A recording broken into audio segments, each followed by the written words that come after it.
Quelles sont les erreurs que fait un anxieux social, un phobique social? Certains défauts qui lui gâchent la vie.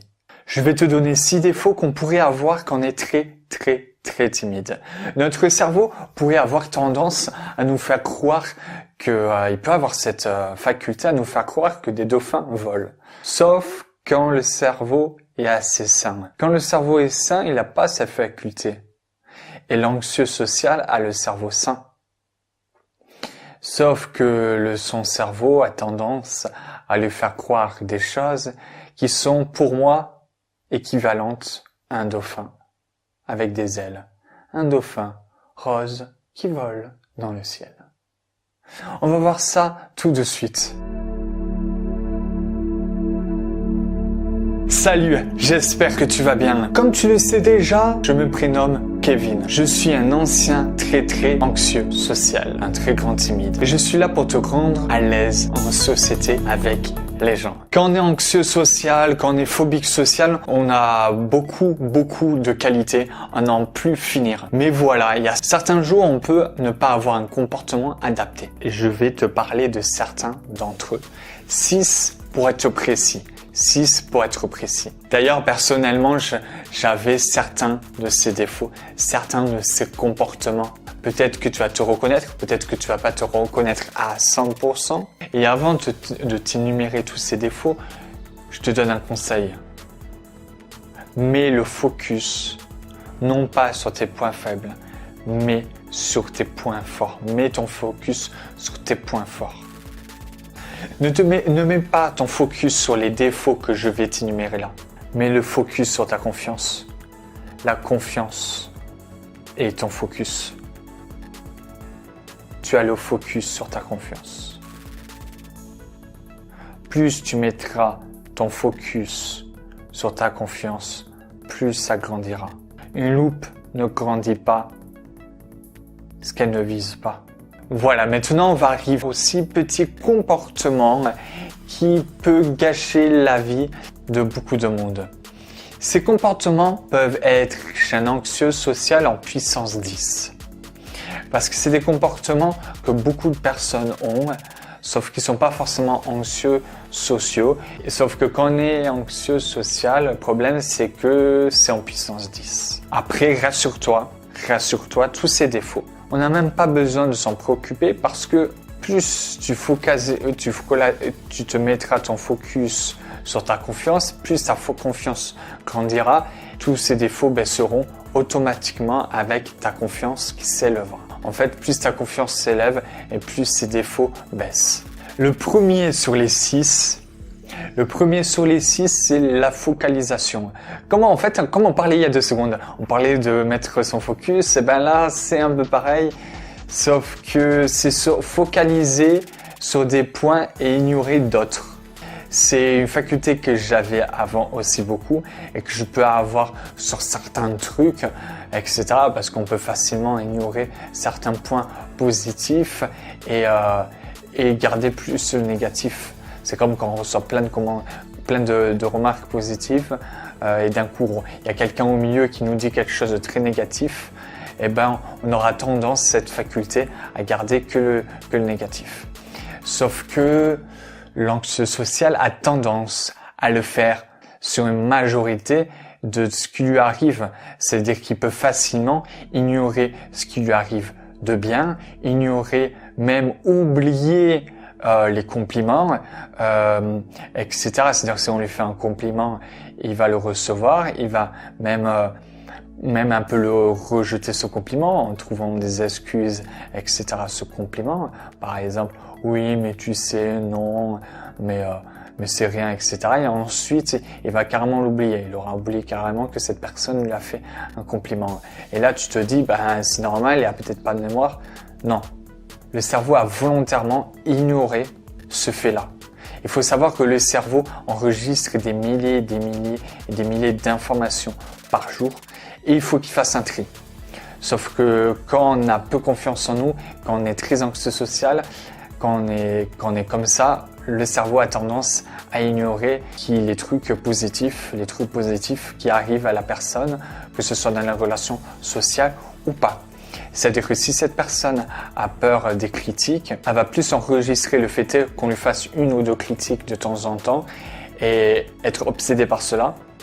En fait, voilà, la première faculté, c'est d'ignorer certains trucs et de retenir d'autres trucs, même involontairement en fait. C'est involontaire, c'est le cerveau, mais dans la partie court terme, une information positive, et quand ça passe dans ce cheminement pour aller dans la partie long terme de la mémoire, le cerveau, volontairement, vu que le très très grand timide a des pensées négatives, il va suivre les pensées négatives de cette personne et se dire s'il pense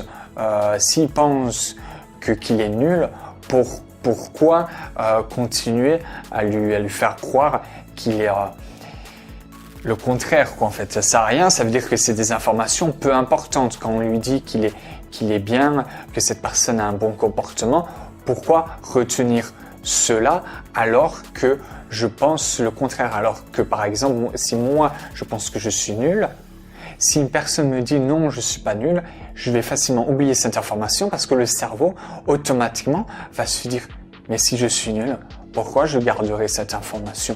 Elle n'est pas importante.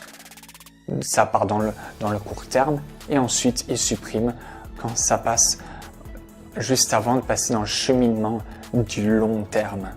Alors que les informations qu'on va lui dire, qu'on va le critiquer, qu'on va critiquer son comportement, qu'on va critiquer ses facultés, d'un coup, le cerveau va se dire « je pense que je suis nul, je pense que je suis pas bon dans ça ». Ça veut dire que l'information qu'on m'envoie comme quoi ça confirme mes pensées, c'est important. Alors je vais le mettre dans le long terme.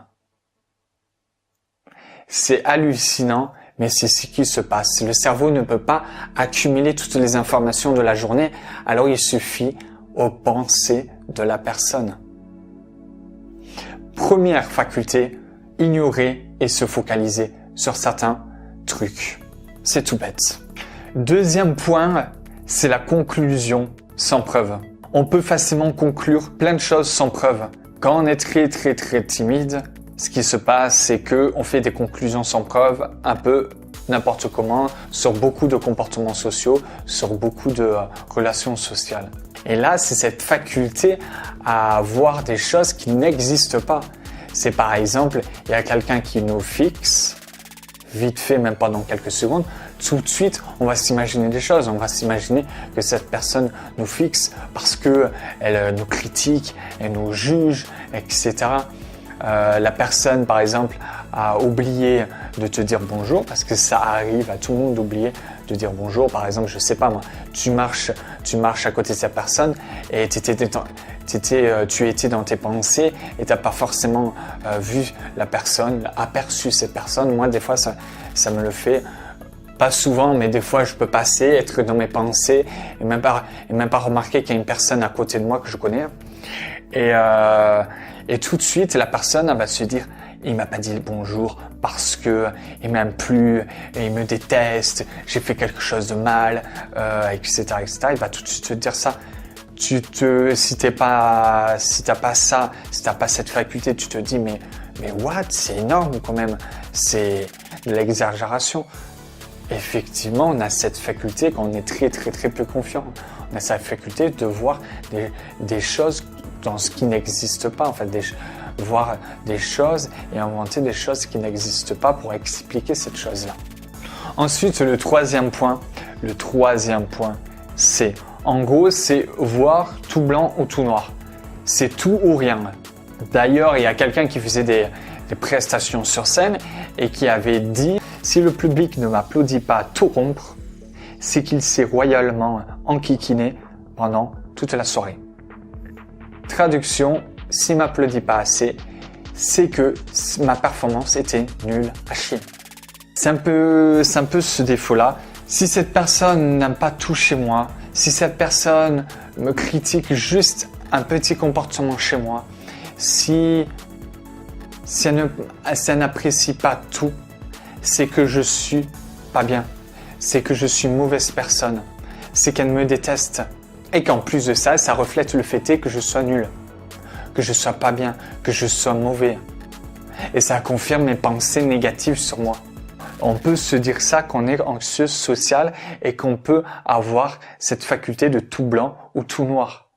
Tu peux avoir cette faculté sans forcément être dans le côté « elle me déteste », etc. Mais tu peux te dire peut-être que c'est vrai que des fois, j'ai tendance à me dire que si à peine on me critique un petit truc, j'ai tendance à me dire que la personne ne m'apprécie pas. Alors que qu'en réalité, elle t'apprécie énormément. En réalité, peut-être que si c'est ton couple, il est fou amoureux de toi, elle est folle amoureuse de toi, et qu'au final, tu penses un peu le contraire, juste parce qu'elle te critique un comportement. D'ailleurs, David Laroche dit souvent, le vrai amour, c'est quand on aime même les défauts de la personne, on aime son côté chiant. Alors, il dit pas du tout ça, mais bref, c'est un truc qui veut dire ça. Bref, moi, la mémoire, ça fait deux.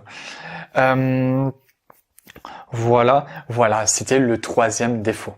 Le quatrième défaut, la maximalisation du négatif et la minimalisation du positif. En gros,